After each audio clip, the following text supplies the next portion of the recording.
What's up? It's Chef J Hill back with another banger. Today we're making one of my favorite dishes, air fried salmon. Let's get it. I started with 2 salmon fillets. Of course we gotta clean our salmon. I use apple cider vinegar and lemon to clean it.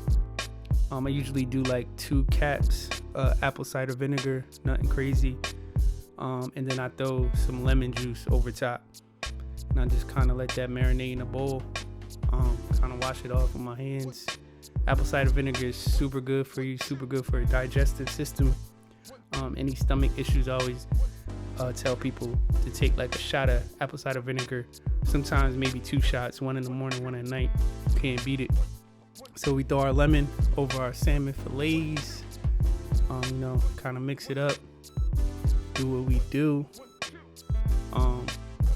Rest it, put on a cutting board, and then in another bowl I started the seasoning process, and I throw some vegetable oil in it because it's going in the air fryer, so I usually add the vegetable oil in a bowl, and then I'll add all my seasoning. I'm gonna put it in the bio or in the description, all the seasonings. I usually do not blackened, but very well seasoned. To me, blackened is like spicy, and this is not a spicy salmon. This is just seasoned evenly. So, salt, pepper, paprika, roasted red. I'll put it all in the description.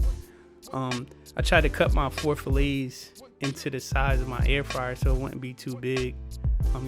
Added that extra oil and seasoning over top. Set it for 400. I usually do like maybe 17, 16 minutes. It's pretty good. I added the lemon one time in the beginning, and it straight came out burnt. So if you want to throw the lemon on top, I would say maybe do it like at the 8-minute mark, 6-minute mark. As you can see, came out super crispy. I like my salmon a little well done. Added some rice, some green beans, and you can't beat it, man. Healthy meal, high protein. Thank you for watching, man. Please like, comment, subscribe. I got a lot more videos coming. Peace.